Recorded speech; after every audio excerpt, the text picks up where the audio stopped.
अजित पवार यांना अर्थमंत्रीपद मिळण्याची शक्यता धूसर असल्याची माहिती सूत्रांनी दिली आहे। राज्याच्या तिजोरीच्या चाव्या भाजपकडेच राहणार असल्याचं समजतंय। वळसे पाटील, हसन मुश्रीफ यांनाही पुन्हा मंत्रिपद मिळणं हे काहीसं अवघड असल्याची माहिती सूत्रांनी दिली आहे। आताची अत्यंत महत्त्वाची मोठी घडामोड आपण पाहतो आहोत। उपमुख्यमंत्री अजित पवार यांना अर्थमंत्रीपद मिळण्याची शक्यता धूसर असल्याची माहिती सूत्र देत आहेत। त्यामुळे राज्याच्या तिजोरीच्या चाव्या या भाजपकडेच राहणार की काय अशी जोरदार चर्चा सध्या सुरू आहे। एकीकडे भाजप आणि मुख्यमंत्री देवेंद्र फडणवीस गृह खात्यासाठी तर आग्रही आहेतच, मात्र आता अर्थमंत्रीपद सुद्धा भाजप आपल्याकडेच ठेवणार की काय अशी जोरदार चर्चा सध्या सुरू आहे। सूत्रांनी या संदर्भातली माहिती दिलेली आहे।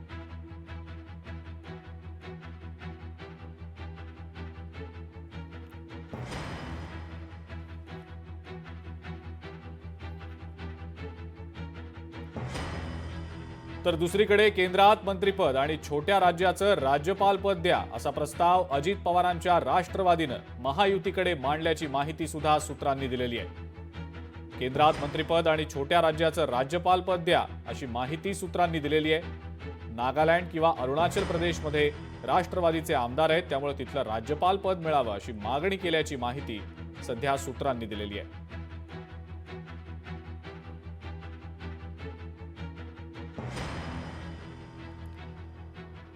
आणि या दोन्ही महत्त्वाच्या बातम्यांच्या संदर्भातली अधिक अपडेट आपण जाणून घेणार आहोत। अमोल धर्माधिकारी आपले प्रतिनिधी या संदर्भातली माहिती आपल्याला देत आहेत। अमोल, एकीकडे सुरुवातीला महत्त्वाची बाब ती म्हणजे अजित पवार ज्या अर्थमंत्री पदासाठी आग्रही आहेत ते कदाचित त्यांना मिळणार नाही की काय अशी माहिती सूत्रांकडनं मिळतेय। त्यामुळे कुठेतरी आता राष्ट्रवादी काँग्रेसकडनं सुद्धा या सगळ्या संदर्भात काय भूमिका मांडली जाणार याबद्दल उत्सुकता आहे। काय नेमकी भूमिका असणार हे पाहणं देखील महत्त्वाचं असणार आहे। मात्र तिकडे राज्यपालपद, केंद्रात मंत्रिपद असा देखील एक फॉर्म्युला समोर येताना दिसतोय। दोन्ही बाजूंच्या दृष्टीनं राष्ट्रवादीच्या मागण्या समोर येताना दिसत आहेत, भाजप सुद्धा आपली बाजू मांडताना दिसते। नेमकं काय घडणार आहे? अजिंक्य, आपण पाहिलं की 2 दिवसापूर्वी अजित पवारांनी अमित शहा यांची दिल्लीमध्ये भेट घेतलेली होती आणि या भेटी दरम्यान राज्यातल्या मंत्रिमंडळ विस्तार असेल किंवा कोणती खाती मिळावी या संदर्भातल्या चर्चा आहेत त्या अजित पवार, प्रफुल्ल पटेल आणि सुनील तटकरे या तिघांनी मिळून केलेल्या आहेत। आणि प्रामुख्यानं आता एकनाथ शिंदेची जशी मागणी वाढत चाललेली होती तशीच आता अजित पवार यांची सुद्धा मागणी वाढत चाललेली आहे। प्रामुख्यानं केंद्रामध्ये एक मंत्रिपद द्यावं, जे कॅबिनेट मंत्रिपद असणार आहे ते एक मंत्रिपद द्यावं आणि दुसरीकडे छोट्या राज्यांचं जे राज्यपाल पद आहे ते सुद्धा राष्ट्रवादी काँग्रेस पक्षाला मिळावं अशा पद्धतीची नवीन मागणी आहे ती अजित पवार यांच्या पक्षाकडून करण्यात आल्याची माहिती सूत्रांकडून दिलेली आहे।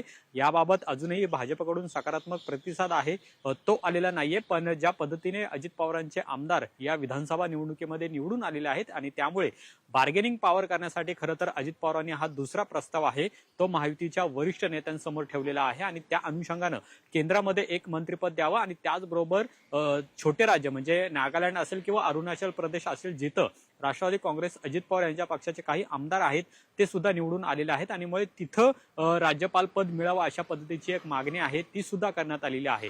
ही एक पहिली मागणी झाली। दुसरं म्हणजे अजित पवारांचं जे अर्थमंत्रीपद गेल्या महायुतीच्या सरकारमध्ये त्यांच्याकडे होतं ते सुद्धा भाजप काढून घेण्याची शक्यता आहे, कारण की भाजपची बार्गेनिंग पॉवर आता वाढलेली आहे। सर्वात मोठा पक्ष महायुतीमध्ये भाजप झालेला आहे आणि त्यामुळे अर्थमंत्रीपद आहे ते भाजपकडेच राहावं अशा पद्धतीची हालचाली आहेत त्या सुद्धा सुरू झालेल्या आहेत। आणि महत्वाचं म्हणजे हसन मुश्रीफ असेल त्याचबरोबर दिलीप वळसे पाटील असेल यांना मंत्रिपद मिळण्याची चर्चा आहे ती सुद्धा फार कमी झालेली आहे, कारण की ज्या पद्धतीने हसन मुश्रीफ यांच्यावरती आरोप करण्यात आलेले होते आणि त्यामुळे त्यांना मंत्रिपद नको अशा पद्धतीची एक भावना आहे ती भाजपमध्ये असल्याची पाहायला मिळते। भाजपकडूनच त्यांच्या मंत्रिपदाला विरोध होताना पाहायला मिळते अशी ही एक शक्यता वर्तवली जाते। पण महत्वाचं म्हणजे अजित पवारांनी ज्या 2 मागण्या भाजपच्या वरिष्ठ नेतृत्वाकडे केलेल्या आहेत त्या म्हणजे केंद्रात मंत्रिपद आणि छोट्या राज्याचं राज्यपाल पद आहे ते मिळावं, कारण की आता राष्ट्रवादी काँग्रेस पक्ष हा राष्ट्रीय स्तरावरती झालेला आहे। स्वतः अजित पवार हे राष्ट्रीय अध्यक्ष आहेत आणि त्यामुळे